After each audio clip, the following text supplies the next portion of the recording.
कुछ स्वादिष्ट है बनाना तो playrecipes.com पे जरूर है आना। भूतिया पार्क। हरिगंज नाम के गांव में एक बिरजू नाम का आदमी अपने परिवार के साथ रहा करता था। उसके परिवार में उसकी पत्नी शारदा और 2 बेटियां रहा करती थी।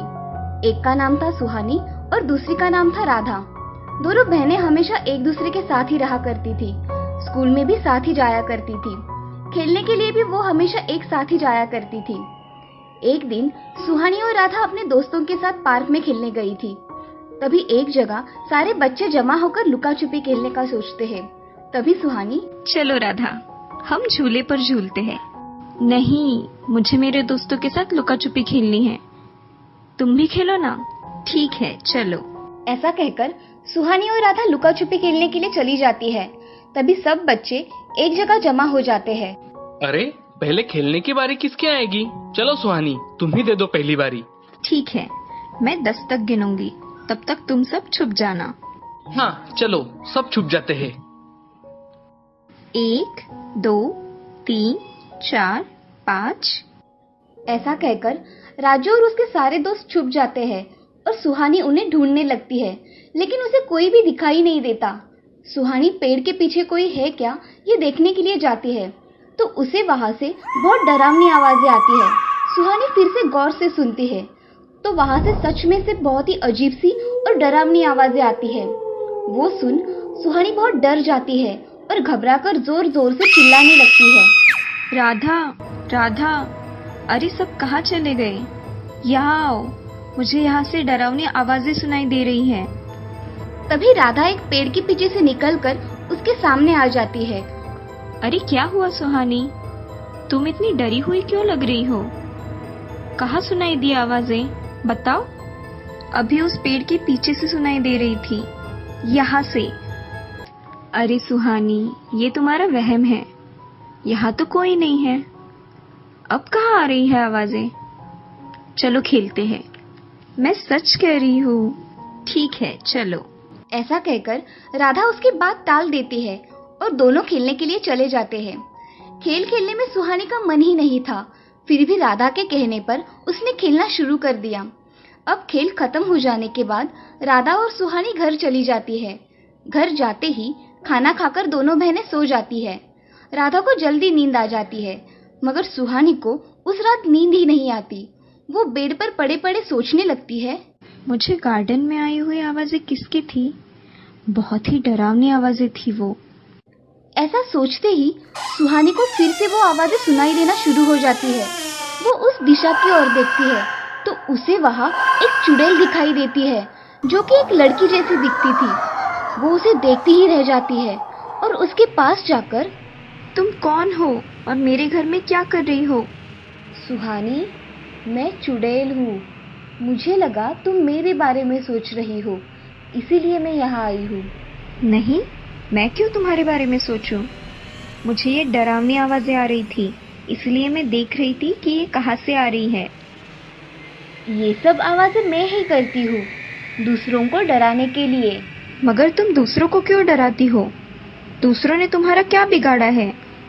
जब मैं छोटी थी तब मेरे साथ कोई खेलने के लिए नहीं आता था। तब मैं यहाँ आकर अकेले झूला झूला करती थी। फिर एक दिन मुझे एक दोस्त मिल गई। उसका नाम था गौरी। मैं और वो हर रोज खेला करते थे, इसीलिए मुझे उसकी दोस्ती अच्छी लगने लगी। एक दिन मुझे झूला झूलना था तो मैंने गौरी को झूला झूलाने के लिए कहा। उसने मुझे पीछे से झूला झुलाया, मगर मेरी गलती की वजह से मेरा हाथ फिसलकर मैं उस पेड़ के नीचे पत्थर पर जा गिरी और मेरी मौत हो गई। और मैं दोस्त की खोज में इधर उधर भटकती रहती हूँ। इतने दिनों के बाद मुझे तुम मिली हो, जिसने मेरी आवाज सुनी है। क्या तुम मेरे साथ खेलोगी? हाँ, मैं तुम्हारे साथ खेलूंगी, मगर हम दोनों को किसी ने देख लिया तो? सिर्फ तुम मुझे देख सकती हो, बाकी कोई नहीं देख सकता, और ये बात सिर्फ तुम्हारे और मेरे बीच में ही रहेगी। हाँ, तुम मेरी दोस्त हो तो मैं तुम्हारे लिए इतना तो कर ही सकती हूँ। मैं किसी को कुछ नहीं बताऊंगी। ठीक है, अब मैं चलती हूँ। कल तुम्हारे साथ खेलने के लिए आऊंगी। हाँ ठीक है, मैं अब सोने जा रही हूँ। ठीक है। ऐसा कहकर चुड़ैल वहां से चली जाती है और सुहानी सो जाती है। अगले दिन सुबह उठकर सुहानी अपने सारे काम करके पढ़ाई करने बैठ जाती है।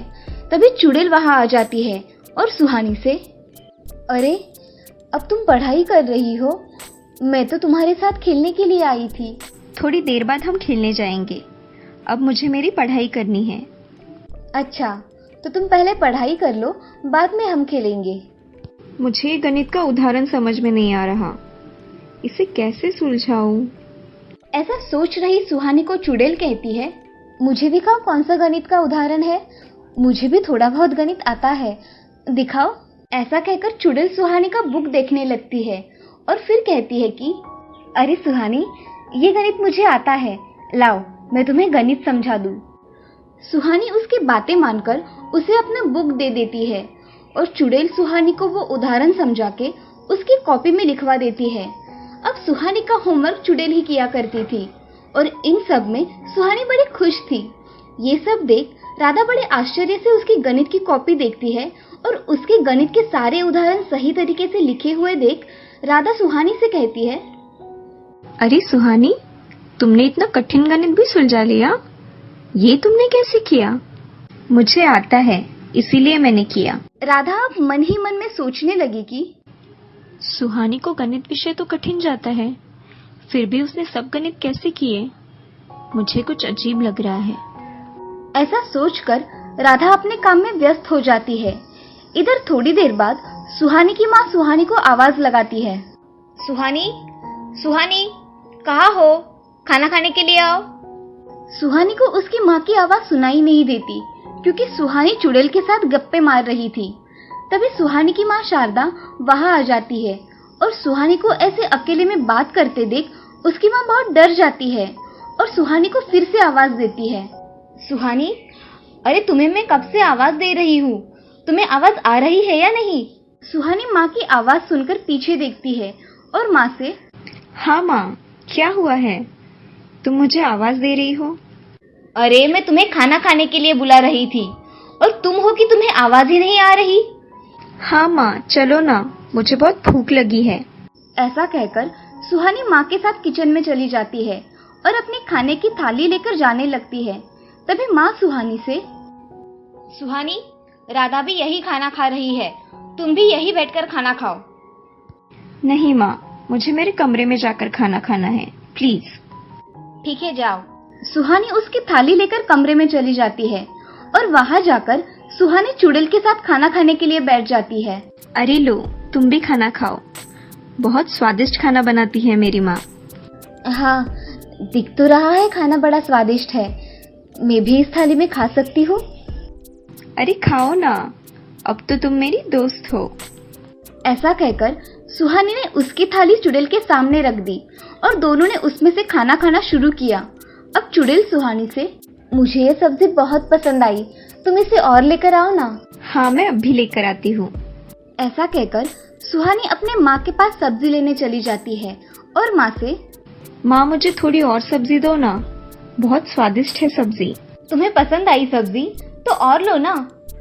ऐसा कहकर शारदा सुहानी को और सब्जी थाली में परोस देती है और उसी के साथ रोटी भी परोस देती है।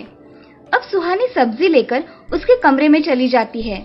तभी चुड़ैल उसके साथ बैठकर खाना खाती है। कुछ काम होने के कारण शारदा सुहानी के कमरे में चली जाती है तो देखती है कि सुहानी किसी के साथ बैठकर खाना खा रही है, मगर सामने कोई नहीं है। तभी मन में ही शारदा, ये सुहानी किसके साथ बैठकर खाना खा रही है और बातें भी कर रही है? मुझे कुछ गड़बड़ लग रही है, मुझे बाबा के पास जाकर देखना पड़ेगा। ऐसा कहकर शारदा वहाँ से जल्दी जल्दी निकल जाती है और बाबा के पास जाकर शारदा बाबा से, बाबा, मैं बड़ी संकट में फंस गई हूँ, मुझे आप कुछ मार्ग दिखाइए। क्या हुआ है बेटी? मेरी बेटी, मुझे ऐसा लगता है कि वो भूत के साथ रहती है, उसके साथ खाती भी है और बातें भी करती है, मैं क्या करूँ? बाबा ध्यान लगाकर देखते हैं और बोलते हैं, बेटी, तुम्हारे लड़की के साथ एक चुड़ैल रहती है, वो उसके साथ खेलती है और उसी के साथ वहाँ रहती है। बाबा, उस चुड़ैल से मेरी बच्ची की मुक्ति करा दो। इसका एक उपाय है, तुम्हें तुम्हारे घर में हवन करना पड़ेगा। अगर ऐसा हुआ तो वो चुड़ैल मुक्त हो जाएगी और तुम्हारी बेटी भी सुरक्षित रहेगी।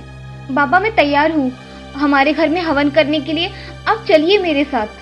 हाँ चलो। ऐसा कहकर बाबा और शारदा उनके घर जाने के लिए निकलते हैं। तभी बाबा उनके साथ होम की सारी सामग्री लेकर चलते हैं और शारदा के घर पहुंचकर होम की सारी तैयारी करते हैं। अब शारदा दोनों बेटियों को आवाज देती है। तभी राधा और सुहानी शारदा के पास आकर खड़ी हो जाती है। शारदा उनसे, मेरी बच्चियों, आज मैंने घर पर होम रखवाया है, तो हम तीनों को यहाँ बैठकर मन लगाकर पूजा करनी है। चलो आओ, यहाँ बैठो। हाँ माँ। ऐसा कहकर दोनों बच्चियां होम के पास बैठ जाती है। बाबा मंत्र पढ़ना शुरू कर देते हैं। तभी चुड़ैल वहाँ आ जाती है और बाबा से, मुझे मेरी दोस्त के साथ रहना है, मुझे छोड़ दो। तुम यहाँ इंसानों के साथ नहीं रह सकती, तुम्हें जाना होगा, तुम्हें मैं मुक्ति दिलाऊंगा।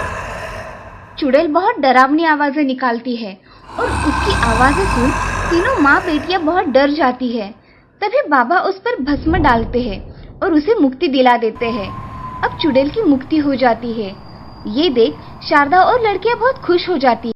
इस कहानी से हमें ये सीख मिलती है कि हमें हमेशा सही और गलत लोगों की पहचान होनी चाहिए। किसी के बहकावे में आकर किसी से भी बात नहीं करनी चाहिए। एक नगर के राजा चंद्र के पुत्रों को बंदरों से खेलने का व्यसन था। बंदरों का सरदार भी बड़ा चतुर था। वो सब बंदरों को नीति शास्त्र पढ़ाया करता था। सब बंदर उसकी आज्ञा का पालन करते थे। राजपुत्र भी उन बंदरों के सरदार वानरराज को बहुत मानते थे। उसी नगर के राजगृह में छोटे राजपुत्र के वाहन के लिए कई मेढ़े भी थी। उनमें से एक मेढ़ा बहुत लोभी था। वो जब भी जी चाहे तब रसोई घर में घुसकर सब कुछ खा लेता था। रसोइये उसे लकड़ी से मारकर बाहर निकाल देते थे। वानरराज ने जब ये कलह देखा तो वो चिंतित हो गया। उन्होंने सोचा कि ये कलह किसी दिन सारे बंदर समाज के नाश का कारण हो जाएगा, क्योंकि जिस दिन कोई नौकर इस मेढ़े को जलती लकड़ी से मारेगा, उसी दिन ये मेढ़ा घुड़साल में घुसकर आग लगा देगा। इससे कई घोड़े जल जाएंगे और जलन के घाव को भरने के लिए बंदरों की चर्बी की मांग पैदा होगी और तब हम सब मारे जाएंगे। इतनी दूर की सोचने के बाद उसने बंदरों को सलाह दी कि भाइयों, मेरी बात ध्यान से सुनो। हम सभी वानरों को राजगृह त्याग कर देना चाहिए। किंतु उस समय बंदरों ने उसकी बात को नहीं सुना। राजगृह में उन्हें मीठे मीठे फल मिलते थे, उन्हें छोड़कर वे कैसे जाते। उन्होंने वानरराज से कहा कि बुढ़ापे के कारण तुम्हारी बुद्धि मंद पड़ गई है। हम राजपुत्र के प्रेम, व्यवहार और अमृत समान मीठे फलों को छोड़कर जंगल में नहीं जाएंगे। वानरराज ने आंखों में आंसू भरकर कहा, मूर्खों, तुम इस लोभ का परिणाम नहीं जानते। यह सुख तुम्हें बहुत महंगा पड़ेगा। वानरराज जाने के बाद एक दिन वही बात हो गई जिससे वानरराज ने वानरों को सावधान किया था। एक लोभी मेढ़ा जब रसोई में गया तो नौकरों ने जलती लकड़ी उस पर फेंकी। मेढ़े के बाल जलने लगे। वहां से भागकर वो अश्वशाला में घुस गया। उसकी चिंगारियों से अश्वशाला भी जल गई। कुछ घोड़े आग से जलकर वही मर गए, कुछ रस्सी तुड़ाकर शाला से भाग गए। तब राजा ने पशु चिकित्सा में कुशल वैद्यों को बुलाया और उन्हें आग से जले घोड़ों की चिकित्सा करने के लिए कहा। वैद्यों ने आयुर्वेद शास्त्र देखकर सलाह दी कि जले घावों पर बंदरों की चर्बी की मरहम बनाकर लगाई जाए।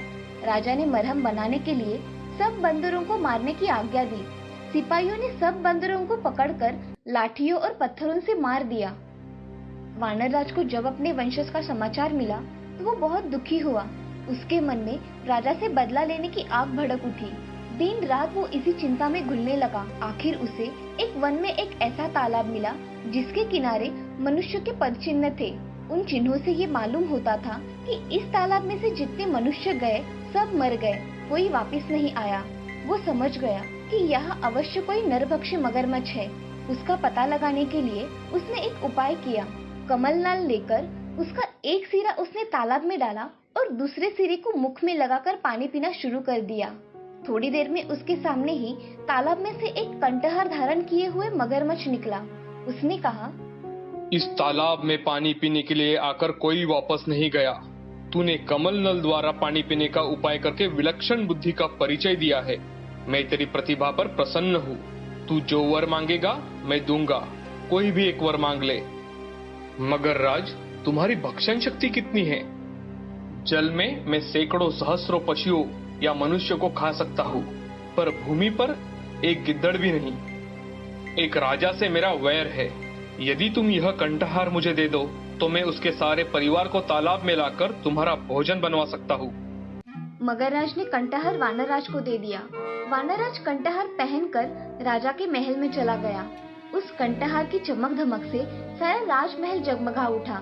राजा ने जब वो कंठहार देखा तो पूछा, वानरराज, ये कंठहार तुम्हें कहाँ से मिला?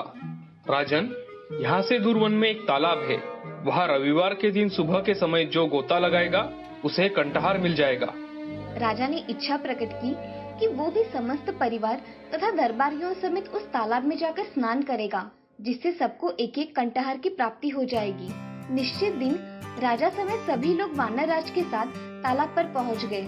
किसी को यह नहीं सूझा कि ऐसा कभी संभव नहीं हो सकता। लोभ सबको अंधा बना देता है। सैकड़ों वाला हजारों चाहता है, हजारों वाला लाखों की इच्छा रखता है। लक्षपति करोड़पति बनने की धुन में लगा रहता है। मनुष्य का शरीर जीर्ण हो जाता है, लेकिन लोभ सदा जवान रहता है। राजा का लोभ उसे उसके काल के मुख तक ले आया। सुबह होने पर सब लोग जलाशय में प्रवेश करने को तैयार हुए। वानरराज ने राजा से कहा, राजन, आप थोड़ा ठहर जाए, पहले और लोगों को कंठहार लेने दीजिए। आप मेरे साथ जलाशय में प्रवेश कीजिएगा। हम ऐसे स्थान पर प्रवेश करेंगे जहाँ सबसे अधिक कंठहार मिलेंगे। जितने लोग जलाशय में गए सब डूब गए, कोई ऊपर नहीं आया। उन्हें देरी होती देख राजा ने चिंतित होकर वानरराज की ओर देखा। वानरराज तुरंत वृक्ष की ऊंची शाखा पर चढ़कर बोला, महाराज, तुम्हारे सब बंधु बांधवों को जलाशय में बैठे राक्षस ने खा लिया है। तुमने मेरे कुल का नाश किया था, मैंने तुम्हारा कुल नष्ट कर दिया। मुझे बदला लेना था जो मैंने ले लिया। जाओ, राजमहल वापस चले जाओ। राजा क्रोध से पागल हो रहा था, किंतु अब कोई उपाय नहीं था। वानरराज ने सामान्य नीति का पालन किया था। हिंसा का उत्तर प्रतिहिंसा से और दुष्टता का उत्तर दुष्टता से देना ही व्यावहारिक नीति है। राजा के वापस जाने के बाद मगरराज तालाब से निकला। उसने वानरराज की बुद्धिमत्ता की बहुत प्रशंसा की।